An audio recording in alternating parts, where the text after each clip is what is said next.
So ఇప్పుడైతే మనము counselling సిరీస్లో భాగంగా క్యాండిడేట్ రిజిస్ట్రేషన్ పూర్తయిన తర్వాత నెక్స్ట్ ప్రాసెస్ ఏముంటుంది, క్యాండిడేట్స్ లాగిన్లోకి పోయేసి మనము ఏం కాలేజీలు కావాలో సెలెక్ట్ చేసుకోవాలి. సో క్యాండిడేట్ లాగిన్ ఇట్లా పైన ఒక సిరీస్గా మీకు కనిపిస్తూ ఉన్నాయి కదా, ఆ పేజ్లోకి వెళ్ళిన తర్వాత MCET.TSMCET.NIC.in వెళ్ళిన తర్వాత ఆ సిరీస్లో నుంచి మాకు తెలిసి సెకండ్ ఐకాన్ ఉంటుంది, క్యాండిడేట్స్ లాగిన్ అనేటువంటి ఒక ఐకాన్ ఉంటుంది. ఈ క్యాండిడేట్ ఐకాన్ కానీ ప్రెస్ చేసినట్లయితే మీకు ఏమేమి అడుగుతుంది, లాగిన్ ఐడి ఎంట్రీ చేయమంటుంది. ఈ లాగిన్ ఐడి ఎక్కడ ఉంటుంది, మీరు సర్టిఫికేట్ వెరిఫికేషన్ అయిపోయిన తర్వాత మొబైల్కి మెసేజ్ వచ్చి ఉంటుంది. ఆ మొబైల్కి మెసేజ్ వచ్చిన దాన్ని భద్రంగా, ఇందాక మనం ఏం చెప్పినాం, పాస్వర్డ్ ఒకదాన్ని జాగ్రత్తగా పేజ్ మీద రాసి పెట్టుకోవాలను. ఈ లాగిన్ ఐడి కూడా చాలా చాలా ఇంపార్టెంటు. ఈ లాగిన్ ఐడి ప్రతిసారి అడుగుతుంది అనమాట. ఈ లాగిన్ ఐడిని కంపల్సరీగా మీరందరూ కూడా చాలా భద్రంగా పాస్వర్డ్తో పక్కనే లాగిన్ ఐడి అని రాసి పెట్టుకోవాలి. ఇది మొత్తం ఒక 8 డిజిట్స్ నెంబర్ ఉంటుంది, దాన్ని జాగ్రత్తగా రాసి పెట్టుకోవాలి. సో ఓకే, లాగిన్ ఐడి దొరకబట్టారు, ఎంట్రీ చేసేస్తారు. దాని తర్వాత మీ ఎంసెట్ హాల్ టికెట్ నెంబరు, మీ డేట్ ఆఫ్ బర్త్, క్యాప్చా అంటే అక్కడ ఉన్నదాన్ని చూసి మళ్ళీ ఎంటర్ చేయడం అంతే. క్యాప్చా అంటే ఇంకేముండదు, డిఫరెంట్ లెటర్స్ అదేవిధంగా నెంబర్స్ ఉంటాయి, దాన్ని చూసి కేస్ సెన్సిటివ్ ఉంటుంది అనమాట. అక్కడ క్యాపిటల్ ఉంటే క్యాపిటల్ ఎంటర్ చేయాలా, స్మాల్ లెటర్ ఉంటే స్మాల్ లెటర్ ఎంటర్ చేయాలి. అయిపోయిన తర్వాత నెక్స్ట్ పేజ్కి వెళ్తాం. పేజ్కి వెళ్ళంగానే మీ మొబైల్ నెంబర్ ఏదైతే రిజిస్టర్డ్ మొబైల్ నెంబర్ ఉంటుందో ఆ మొబైల్ నెంబర్కి ఓటీపీ వస్తుంది. ఓకే, ఓటీపీ వచ్చిన తర్వాత ఓకే మీకు ఆప్షన్ ఫామ్ ఓపెన్ అయిపోద్ది. ఇక్కడ ఒక పెద్ద కన్ఫ్యూజన్ ఉంటుంది. ఏం కన్ఫ్యూజన్ ఉంటుందంటే, మీరు ఏమనుకుంటారంటే దాదాపు ఒక మనిషి ఎన్ని ఆప్షన్స్ పెట్టాలనేది నేను నెక్స్ట్ వీడియో చేస్తాను. కానీ సో ఆప్షన్ ఎంట్రీ ఫామ్ వచ్చిన తర్వాత ఒక ఇంపార్టెంట్ ఏంటంటే కంపల్సరీగా డిస్ట్రిక్ట్ సెలెక్షన్ చేసుకొని మీరు ఆప్షన్స్లో దిగండి. డిస్ట్రిక్ట్ సెలెక్షన్ అంటే ఉదాహరణకి మనకి తెలంగాణలో ప్రాథమికంగా మీరు హైదరాబాద్ జోన్ తీసుకున్నాం అనుకోండి, హైదరాబాద్ జిల్లా, రంగారెడ్డి జిల్లా, మెదక్ జిల్లా, ఎందుకంటే ఇప్పుడు మెదక్లో BVRIT ఉంటుంది. ఓకే, నల్గొండ జిల్లా, తర్వాత మహబూబ్ నగర్ జిల్లా, ఈ 5 జిల్లాలు కూడా సెలెక్షన్ చేసుకోండి. ఓకే, సో 5 జిల్లాలు సెలెక్షన్ చేసుకున్న తర్వాత దిగాలి. ఎందుకంటే ఇప్పుడు మీరు suppose only Hyderabad Rangareddy selection చేసుకొని దిగింది అనుకోండి, BVRIT ఎక్కడ ఉంటుంది, మెదక్ జిల్లాలో ఉంటుంది. ఓకే, ఇప్పుడు మీరు మన బ్రిలియంట్ ఇంజనీరింగ్ కాలేజ్ కానీ లేకపోతే సెంట్ మేరీస్ ఇంజనీరింగ్ కాలేజ్ కానీ ఇటువంటివన్నీ కూడా మీకు వచ్చేసి యాదాద్రి భువనగిరి జిల్లాకు అంతా వస్తాయి. 33 జిల్లాలు ఉన్నాయి. సో ఇప్పుడు మనం ఏ జిల్లాలు సెలెక్ట్ చేసుకోవాలనేది మనం పర్టికులర్గా చూసినప్పుడు ఒక హైదరాబాద్ సరౌండింగ్స్లో ఆప్షన్స్ పెట్టుకోవాలనుకున్నటువంటి వాళ్ళు ఏ జిల్లాలని సెలెక్ట్ చేసుకోవాలి అని అనుకున్నప్పుడు నేను ఒకసారి లిస్ట్ ఇస్తున్నా, మీరందరూ జాగ్రత్తగా పెన్ను పేపర్ పెట్టుకొని మంచిగా రాసుకోండి. రాసుకోకుండా ఒక జిల్లా కనుక ఒక జిల్లా పెట్టుకున్నారనుకోండి, ఉదాహరణకి మీకు ఫస్ట్ జిల్లా హైదరాబాద్ జిల్లా, హైదరాబాద్. ఓకే, ఎందుకంటే హైదరాబాద్ని మీరు టార్గెట్ పెట్టుకున్నారు కాబట్టి హైదరాబాద్ జిల్లాని పెట్టుకుంటారు. సపోజు మీరు వరంగల్ వాసులు అనుకోండి, ఓన్లీ వాగ్దేవి అటువంటి ఏదైనా టాప్ కాలేజీలు పెట్టుకోవాలనుకున్నారు. ఓకే, వరంగల్ మీ లోకల్ జిల్లా అయితే వరంగల్ జిల్లాను కూడా ఒకదాన్ని ఆప్ట్ చేసుకుంటారు. ఎగ్జాంపుల్ చెప్తున్నా కాబట్టి ఇది హైదరాబాద్ వాళ్ళకి ఇది అవసరం లేదు. జనరల్గా వరంగల్ వాళ్ళు ఎవరైనా పెట్టుకుంటే ఇప్పుడు హైదరాబాద్ కాలేజెస్ వాళ్ళ యొక్క పేరెంట్ డిస్టిక్. మీరు వరంగల్ వాళ్ళు అయితే వరంగల్ని ఒకదాన్ని సెలెక్ట్ చేసుకుంటారు, మీరు కరీంనగర్ అయితే కరీంనగర్ సెలెక్ట్ చేసుకుంటారు, మహబూబ్ నగర్ అయితే మహబూబ్ నగర్ సెలెక్ట్ చేసుకుంటారు. మహబూబ్ నగర్లో ఒకటే కాలేజ్ ఉంది, జయప్రకాష్ నారాయణ ఇంజనీరింగ్ కాలేజ్, ఇంకోటి ఏదో 1-2 కాలేజెస్ ఉన్నాయి. సో ఇది మీరు లోకల్ డిస్టిక్ ఒకటి. సో హైదరాబాద్ జిల్లాతో పాటు ఒక లోకల్ డిస్టిక్ అంటే మీరు రెసిడెన్స్ ఎక్కడైతే ఉందో దానికి నియర్ బై కాలేజ్ పెట్టుకోదలుచుకుంటే అదొక జిల్లాని సెలెక్ట్ చేసుకుంటారు. మూడోది వచ్చేసి RR డిస్టిక్, రంగారెడ్డి. తర్వాత చాలామంది రంగారెడ్డి జిల్లా సెలెక్ట్ చేసుకున్న తర్వాత ఇప్పుడు మనకి 33 జిల్లాలు కౌంట్ కదా, మేడ్చల్ మల్కాజ్గిరి. ఎందుకంటే మన మల్లారెడ్డి సామ్రాజ్యం అంతా కూడా మేడ్చల్ మల్కాజ్గిరిలో ఉంది. మేడ్చల్ మల్కాజ్గిరి. ఓకే, సో మేడ్చల్ మల్కాజ్గిరి అయిపోయింది. తర్వాత మీకు మెదక్ జిల్లాలో ఏముంటుంది, మనకి BVRIT కాలేజ్ ఉంటుంది. సో ఈ 4 ఎంట్రీ చేసుకున్నారు కదా, హైదరాబాద్ జిల్లా ప్లస్ మీ లోకల్ డిస్టిక్ ఒకటి లోకల్లో పెట్టుకోదలుచుకుంటే, రంగారెడ్డి జిల్లా ఒకటి, మేడ్చల్ మల్కాజ్గిరి ఒకటి. 4 జిల్లాలు అయిపోయినాయా. 5వ జిల్లా ఏంటో చూద్దాం మనం ఇప్పుడు. 5వ జిల్లాకు వచ్చేసరికి మీరు మెదక్ జిల్లాని సెలెక్ట్ చేసుకోవాలి. మెదక్ జిల్లాకు వచ్చేసరికి ఏం కాలేజీలు ఉంటాయి, ఉదాహరణకి నెక్స్ట్ వచ్చేసి 5వ జిల్లాగా మెదక్ జిల్లాని పెట్టుకుందాం. ఈ మెదక్ జిల్లా కింద మనకి BVRIT కానీ ఎల్ఎంకి ఇంజనీరింగ్ కాలేజ్ కానీ ఇటువంటి కాలేజెస్ అన్నీ కూడా మీకు మెదక్ జిల్లా కింద ఉంటాయి. దాని తర్వాత 6వ జిల్లాకి వెళ్ళినది వచ్చేసి యాదాద్రి భువనగిరి. సో ఈ కాలేజెస్ కింద ఉదాహరణకి యాదాద్రి భువనగిరి కింద తీసుకునేటప్పటికి మీకు భువనగిరి సరౌండింగ్స్లో విజ్ఞాన్ ఉమెన్స్ కాలేజ్ ఉంది. దాని తర్వాత విజ్ఞాన్ యూనివర్సిటీ కాదు, ఏది వడ్ల లావురత్తాయి విజ్ఞాన్ కానీ, దాని కింద ఉన్నటువంటి సెంట్ మేరీస్ కానీ లేకపోతే ఇటువంటి కాలేజెస్ అన్నీ కూడా చాలా కాలేజెస్ మీకు యాదాద్రి భువనగిరి కింద ఉన్నాయి. దాని తర్వాత ఇంకా అవుట్స్కట్స్లో కొన్ని కాలేజెస్ ఉన్నాయన్నమాట. నల్గొండ జిల్లా కింద ఉంటాయి. ఈ నల్గొండ జిల్లా కింద కూడా కొన్ని కాలేజెస్ ఉన్నాయి. అంటే మీరు ఒక హైదరాబాద్లో చదవాలి అనుకున్నట్లయితే మీ లొకేషన్ బట్టి, మీరు దిల్షుక్ నగరాల్లో అనుకోండి సహజంగా నల్గొండ, యాదాద్రి భువనగిరి ఇటువంటివన్నీ కూడా పెట్టుకుంటారు. మీరు ఇటుపక్క కూకట్పల్లి వాళ్ళు అనుకోండి మెదక్కు, అదేవిధంగా మేడ్చల్ మల్కాజ్గిరి, రంగారెడ్డి, హైదరాబాద్, ఈ 4 జిల్లాలు అనమాట. దీని ప్రకారంగా డిస్ట్రిక్ట్ సెలక్షన్ చేసుకోవాలి. డిస్ట్రిక్ట్ సెలక్షన్ చేసుకున్న తర్వాత ఈ నల్గొండ వరకు అయిపోయింది.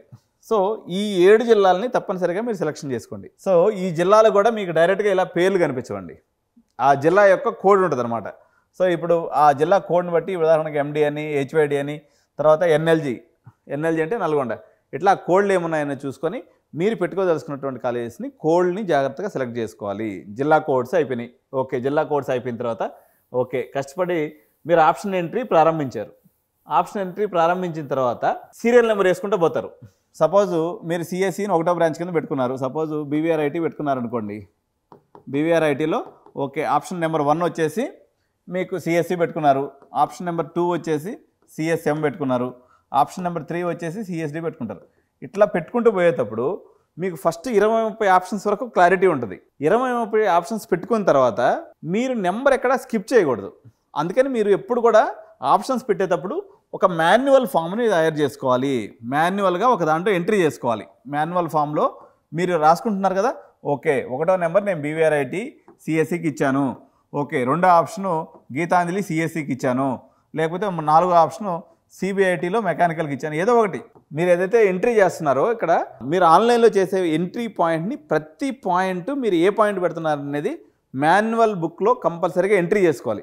సార్ నేను 200 ఆప్షన్స్ పెడదలుచుకున్నాను, నేను 500 ఆప్షన్, పిచ్చి పైన అది అన్ని ఆప్షన్స్ అవసరం, ఒక 100-150 ఆప్షన్స్ అనేవి గుడ్ ఎనఫ్ అన్నట్టు సరిపోతాయి. కాబట్టి ఆ 150 ఆప్షన్ కూర్చొని నిమ్మలంగా రాసుకోవాలి. దయచేసి ఇంటర్నెట్ సెంటర్ వాళ్ళకి ఆప్షన్ కానీ ఇచ్చినట్లయితే మాత్రం మీ సీటు అమ్ముడుపోయినట్టే, దానివల్ల ఉపయోగం లేదు. మీరు ఆప్షన్స్ మాన్యువల్గా ఎంట్రీ చేసుకొని మీరు చూసుకోండి. ఆల్రెడీ లిస్ట్ ఆఫ్ 89లో మీకు టాప్ 10 కాలేజెస్ ఏంది, టాప్ 20 కాలేజెస్ ఏంది, టాప్ 30 కాలేజెస్ ఏంది, కొంపల్లి రీజియన్లో గుడ్ కాలేజెస్ ఏంది, సిటీ కాలేజెస్లో గుడ్ కాలేజెస్ ఏంది, ఇట్లా లిస్ట్ ఆఫ్ కాలేజెస్ మనం ఎన్నో చేస్తున్నాం. మీరు పాత వీడియోస్ చూడండి, లేకపోతే ఇప్పుడు కూడా మనం సిరీస్ చేస్తాం. ఈరోజు కూడా నేను కొన్ని వీడియోస్ చేస్తున్నాను చూడండి. కాబట్టి ఈ రకమైనటువంటి జాగ్రత్తలు తీసుకున్న తర్వాత సేవ్ ఆప్షన్స్ అని కొట్టిన తర్వాత మీరు ఏమేమి ఆప్షన్స్ అయితే పెట్టున్నారో ఆ లిస్ట్ మొత్తం డిస్ప్లే అవుతుంది. ఆ డిస్ప్లే అయినటువంటి లిస్టు మీరు ఇక్కడ రాసుకున్నటువంటి లిస్టు టాలీ అయిందో లేదో చూసుకోవాలి. సో ఈ 2 లిస్టులు కానీ టాలీ అయిపోయినప్పుడు మీకు క్లియర్ కట్గా కాలేజ్ ఎక్కడన్నా కానీ సపోజ్ మీరు కోడ్ మార్చి ఉంటుంది. ఇప్పుడు మల్లారెడ్డి లాంటి కాలేజీలో కన్ఫ్యూషన్ ఏంటంటే ఎంఎల్ఆర్డి అనే ఒక కోడ్ ఉంటుంది. ఇది Mallareddy 2nd campus. 3rd campus ఎంఆర్సిఈ అనే ఒక ఆప్షన్ ఉంటుంది. సో ఇది non autonomous college last campus అనమాట. సో ఇది అవగాహన లేకుండా మీరు ఏదైనా కాలేజీల ప్రొఫైల్ పెట్టుకునేటప్పుడు కాలేజ్ కోడ్ల యొక్క కన్ఫ్యూజన్ ఉందనుకోండి, వ్యూ ప్రొఫైల్ అనే ఒక ఆప్షన్ ఉంటుంది. వ్యూ ప్రొఫైల్ అంటే మీరు ఆ కాలేజ్ కోడ్ మీద కానీ క్లిక్ చేస్తే ఈ కాలేజీ ఏ సంవత్సరంలో ఎస్టాబ్లిష్ చేయబడింది, ఆ కాలేజీలో హాస్టల్ ఫెసిలిటీ ఉందా లేదా, ఉంటే ఆ కాలేజీ యొక్క ట్యూషన్ ఫీజు ఎంత ఉంది, ఓకే అదేవిధంగా మీకు ఈ కాలేజీ యొక్క హిస్టరీ మొత్తం కూడా బేసిక్ ఇన్ఫర్మేషన్ అంతా కూడా మీకు ఎంసెట్ వెబ్సైట్లో పొందుపరచబడి ఉంటుంది. కాబట్టి ఏదన్నా మీకు డౌట్ వచ్చినప్పుడు వెంటనే మీరు కాలేజీ ప్రొఫైల్కి వెళ్ళి చెక్ చేసుకోవాలి. చెక్ చేసుకోకుండా ఓకే చేశారనుకోండి, మీకు ఇది మామూలుగా అయితే 1,00,000 ర్యాంక్ వాళ్ళు చేరేటువంటి కాలేజ్. సేమ్ అదే నియర్ బై ఆప్షన్ ఉన్నటువంటి ఎంఎల్ఆర్డి వచ్చేసి 25,000 నుంచి 35,000 లోపు చేరే కాలేజ్ అనమాట. సో మీరు మా మిస్టేక్ అని అయిపోతారు. సేమ్ ఇదే మల్లారెడ్డి పేరుతో ఎంఆర్ఈఎం అని ఇంకోటి ఉంటుంది. సో యాక్చువల్గా ఇది మల్లారెడ్డి గ్రూప్కి సంబంధం లేని కాలేజ్. మీరు పొరపాటు దాన్ని పెట్టుకున్నారనుకోండి, అది 1,00,000కి వచ్చేటువంటి కాలేజ్. మీరు మిస్టేక్ అయిపోతారు, ఆగం అయిపోతారు. ఫస్ట్ ఫేజ్లో పోయి వేరే వాడు ఖర్చు వేసుకుంటాడు, మీ సీటు గల్లంత అయిపోతుంది. కాబట్టి ఇది జాగ్రత్తగా మీరు గుర్తుపెట్టుకొని జాగ్రత్తగా ఆప్షన్స్ పెట్టుకోవాలి. ఇంకొకటి, ఈ ఫస్ట్ ఫేజ్ కౌన్సిలింగ్లో మామూలుగా పెళ్ళైన కొత్తలో జనాలు ఎట్లా తప్పులు చేస్తుంటారు, ఇది ఫస్ట్ ఫేజ్ కౌన్సిలింగ్ కాదన్నట్టు అనేక మిస్టేక్స్ చేస్తూ ఉంటారు అనమాట. మీరు ఇట్లాంటి మిస్టేక్స్లో ఎట్లుంటాయంటే, ఉదాహరణకి ఊపుగా వస్తారనమాట సిస్టమ్ ముందుకి. ఊపుగా వచ్చి టకటగా కూర్చొనేసి ఆ కొట్ట సిబిఐటి కొట్టు, నీ ర్యాంక్ ఏందని సంబంధం లే, కొట్టు వాసవి కొట్టు, విఎన్ఆర్ కొట్టు, 10 ఆప్షన్స్ అయిపోయింది, తడికి తీసేయి అని చెప్పేసి దుకాణం సర్దుకొని వెళ్ళిపోతారండి ఏదో బిజీ ఉన్నట్టు. లాస్ట్కి మీకు ఒక మెసేజ్ వస్తుంది బ్యూటిఫుల్గా, ఓకే మన ట్రంప్ బిల్ లెక్క, no seat allotted to you, లబోదిబో మొత్తుకుంటారు, మీ నాయన బెల్ట్ తీసుకొని వాయిస్తాడు. కాబట్టి కొంచెం నిమ్మలంగా ఆప్షన్స్ చెప్పేది వినండి, ఇన్ని పెన్ను పేపర్ పెట్టుకొని రాసుకొని నిదానంగా చేయండి. కాబట్టి మినిమము మీకు వచ్చినటువంటి ర్యాంక్ ప్రకారంగా 100 ఆప్షన్స్ ప్రతి ఒక్కరు పెట్టుకోవాలి. Minimum 100 options. 100 ఆప్షన్స్ పెట్టుకోమన్నాడు వేణుగోపాల్ సార్. 100 ఆప్షన్స్ పెట్టుకుంటే గ్యారంటీగా సీట్ వస్తుందని మా వాళ్ళు, నా అభిమానులు కొంతమంది ఉంటారనమాట. వాళ్ళు ఏంటంటే ఏమేమి ఆప్షన్స్ పెడతాడు, మనోడికి ర్యాంక్ ఒక 60,000 ఉంటుంది. ఓకే, సిబిఐటి 10 ఆప్షన్స్ పెడతాడు, విఎన్ఆర్ 10 ఆప్షన్స్ పెడతాడు, గోకరాజు 10 ఆప్షన్స్ పెడతాడు. తర్వాత ఏ సివిఆర్ఓ ఇంకో 10 ఆప్షన్స్ పెట్టేసి సార్ మీరు చెప్పేసిండ్రు టాప్ 10 కాలేజెస్లో మీకు లెక్క ప్రకారం మీరు చెప్పిన ప్రకారం 100 పెట్టాను, నాకేమో నో సీట్ అలాట్మెంట్ అని చెప్పాడు వేణుగోపాల్ సార్, అబద్ధం చెప్పాడని నా మీద మొత్తుకుంటారు. నేను చెప్పింది మీకు వచ్చినటువంటి ర్యాంక్ని బట్టి ఒక 100 ఆప్షన్స్ పెట్టమన్నా. మీకు ఊరికిన ఎమోషన్ కోసం పెట్టుకుంటాం మనం టాప్ 5 కాలేజెస్, ఒక 50 ఆప్షన్స్. జేబీఏ మన Osmania university, OU college of engineering కానీ, జేఎన్టీయూ కానీ, అదేవిధంగా సిబిఐటి కానీ, వాసవి కానీ, విఎన్ఆర్ కానీ, గోకరాజు కానీ, లేకపోతే బీవీఆర్ఐటి కానీ, కేఎంఐటి కానీ, నారాయణమ్మ కానీ 60-70,000 ర్యాంక్ వచ్చినటువంటి ఓసీ పిల్లలకి ఎవరికి రావు ఈ సీట్లు. అన్నెసరిగా మీకు ప్రయాసపడే ఆయాసపడటం కన్నా అన్లెస్ అదర్వైజ్ మీరు మెకానికల్ కానీ, లేకపోతే సివిల్ కానీ, ట్రిపుల్ కానీ, లేకపోతే కోర్ రిలేటెడ్ బ్రాంచెస్ ఏదైనా పెట్టుకుంటేనేమో that's a different issue. But మీరు సిఎస్సి ఫ్యామిలీ పెట్టుకునేటప్పుడు మాత్రం ఈ సీట్లు వచ్చే అవకాశం లేదు. కాబట్టి జస్ట్ మీరు ఎమోషన్ కోసం పెట్టుకునేది పెట్టుకోండి. ఎందుకంటే గణపతి మంత్రం చదివినట్టుగా ఏదో ఒకటి మనకు ఓం నమః శివాయ ఏదైనా తగిలితే తగలద్దు అనుకుంటే మీరు మొదటి నుంచి మనం జేఎన్టీ నుంచి స్టార్ట్ చేసి పెట్టుకుంటారండి. కానీ బట్ కింద ఆప్షన్స్ పెట్టుకోవడం ఇంపార్టెంట్. అంటే మీకు తగిలే ఆప్షన్స్ ఒక 100 పెట్టుకోమని నేను చెప్తున్నా. పైన మీరు ఇంక ఎక్స్ట్రా పెట్టుకుంటే పెట్టుకోండి, మీ ఓపికది. మినిమం ఒక 100 ఆప్షన్స్ పెట్టుకోవాలి, అవి తగిలే ఆప్షన్స్ అయి ఉండాలి. ఈసారి మాక్ కౌన్సిలింగ్ అయితే రేవంత్ అన్న అవకాశం ఇచ్చినాడు. కానీ మాక్ కౌన్సిలింగ్ వల్ల చాలా బెనిఫిటే ఉంటుంది నిజంగా. ఎందుకంటే చాలామంది ఈ తప్పులు చేసేవాళ్ళు ఎవరు కూడా తక్కువ ర్యాంకర్స్ చేయరండి. 1,00,000 ర్యాంక్ వచ్చినాడు వాడు జాగ్రత్తలో వాడు ఉంటాడు, జాగ్రత్తగా పెట్టుకుంటాడు. పర్టికులర్గా ఈ 5,000 నుంచి 10,000 ర్యాంకర్స్ ఎవరైతే ఉన్నారో ఈ బ్లండర్ మిస్టేక్ని ప్రతి సంవత్సరం చేస్తూనే ఉంటారు. ఇదొకటి. రెండోది తమాషా అయిన విషయం నేను మీకు చెప్తాను. వాడికి ఎవడో చెప్పుంటాడు, సార్ సిఎస్ఎం తప్ప ఇంకో బ్రాంచ్ పెట్టుకోవద్దురా, మొత్తం లైఫ్ దీంట్లో ఉందని చెప్తాడు. వాడు ఏం చేస్తాడంటే జేఎన్టీ నుంచి మొదలుపెట్టి ఎక్కడ దాకా పెడతాడు, హైదరాబాద్లో ఉన్న 50 అటానమస్ కాలేజీలో సిఎస్ఎం పెడతాడు. ఏమైపోయింది ఈ క్రేజ్? నీ ఒక్కడికే ఉందా? అందరికీ ఉంది, అందరూ అదే పెట్టుకుంటారు. మొత్తం ఏఎంఎల్ సీట్లు ఎన్ని ఉన్నాయి? 10,000 ఉన్నాయి. ఓకే, సపోజ్ మీరు తెలిసి తెలియకుండా ఆప్షన్స్కి వచ్చినటువంటి 95,000 మంది అందరూ సిఎస్ఎం పెట్టింది అనుకోండి, ఎంతమందికి అలాట్ అవుతుంది? 10,000 మందికి అలాట్ అవుతుంది. మిగిలిన 80,000 మందికి నో సీట్ అలాటెడ్. అంటే ఇది ఎట్లా అంటే ఐశ్వర్య రాయ్ కోసం ఎదురు చూసి లాస్ట్కి పెళ్లి కాకుండా మిగిలిపోయిన బ్యాచ్ అన్నట్టు. నీకు ఐశ్వర్య దొరకలేదు, నువ్వు అనుకున్నావు ఐశ్వర్య అని అనుకున్నావు, నీ పాయింట్ ఆఫ్ వ్యూ అది.